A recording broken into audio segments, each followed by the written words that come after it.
Olá, meus queridos amigos, muito boa noite. Muito boa noite para todos vocês. Começando mais uma pílula noturna do nosso amado Evangelho. Muita luz e paz, como sempre, a você, a seu coração, a sua vida. Pílula noturna. Você sabe, nosso espaço em que você pode abrir seu coração. Entra lá no site institutonamastê.com.br. Aliás, gente, o site está lindo. Entra lá, site novo, layout maravilhoso. O pessoal está adorando. Manda, inclusive, sua opinião para a gente. Ainda está aperfeiçoamento, né? O site ainda não está totalmente pronto, mas já dá para ter uma noção da novo formato aí do site do Namastê. Hoje eu queria voltar numa questão que sempre aparece aqui para a gente, muito importante. Policiais militares que escutam a pílula do Evangelho, policiais espiritualizados, né, que naturalmente se preocupam com o cumprimento do seu papel, que muitas vezes, né, significa ter que atirar em alguém, em alguns casos, né, levando, né, fisicamente até uma outra pessoa ao desencarne. E é claro que a pessoa fica se questionando, né? Eu estou fazendo a coisa certa? Como é que fica a visão espiritual do meu trabalho? E é muito importante, eu fico feliz de poder responder essa questão aqui. Por quê? Porque não só o policial militar, mas alguém que trabalha nas Forças Armadas, que passa pelo mesmo processo, enfim, qualquer processo de autoridade, né? Que precisa exercer o seu papel, às vezes, infelizmente, ainda fazendo uso da violência, e é uma pessoa espiritualizada, está atenta às questões espirituais, se preocupa com isso. O que a gente aprende no Evangelho? Cada um de nós, gente, cumpre um papel no mundo muito importante.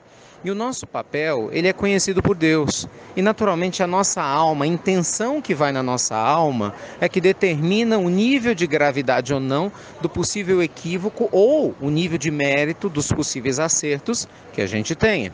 O que isso quer dizer? Você é policial militar. É claro que se você é um bom policial, você vai fazer de tudo para tentar resolver um conflito, evitando qualquer tipo de violência.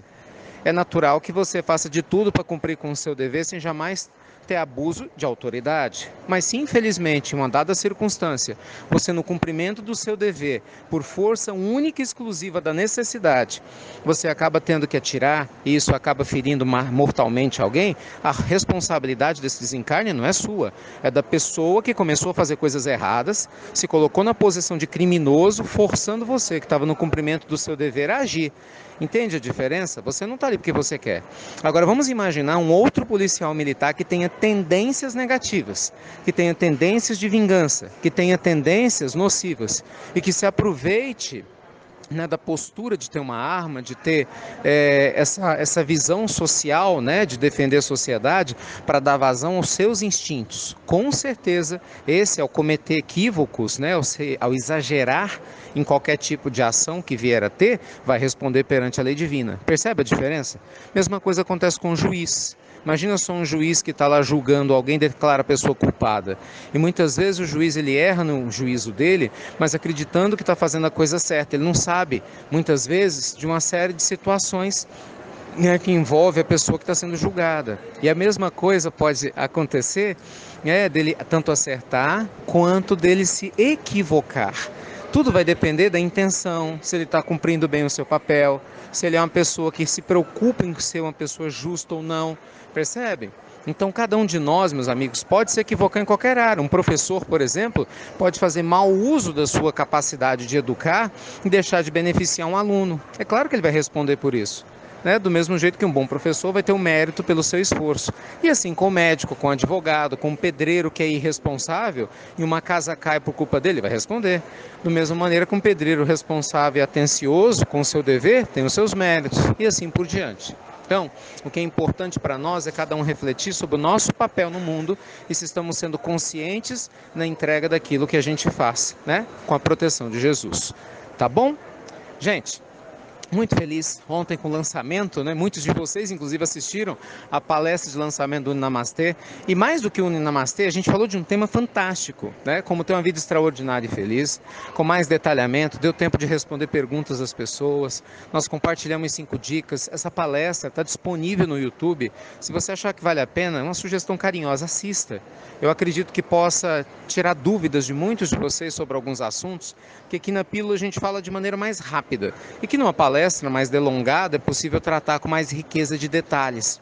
Tá bom? Espero que vocês gostem. Fique à vontade, como sempre, para colocar suas opiniões lá. E o Ninamastê, essa semana, que é a semana de inscrições, a gente está muito feliz, né? Todos os dias tem entrado pessoas, a gente está preenchendo a turma 2. Se você tem dúvidas sobre o projeto, sério, entre em contato com a gente, tira suas dúvidas. A gente quer muito vocês conosco. Só para vocês terem ideia, nós começamos a divulgar, compartilhar feedbacks de alunos já no Instagram. Entrem lá que vocês vão ver, tanto no Stories quanto no feed de notícias, alunos que já estão estudando, postando os exercícios, agradecendo pelo Ninamastê, mostrando já resultado. Isso tem o quê? 2 dias, gente. Tem aluno que tem 3 dias que está estudando. Imagina só o que te aguarda no decorrer desse ano todo junto com a gente, quantas surpresas. Não fica de fora não, né? Com certeza é um convite muito, muito especial. Tá bom? Beijo grande no seu coração, obrigado por compartilhar as pílulas do nosso amado Evangelho. E você já sabe, luz e paz e até breve. Até muito, meus amigos, com a consciência alinhada, hein? Com os valores divinos. Até muito breve.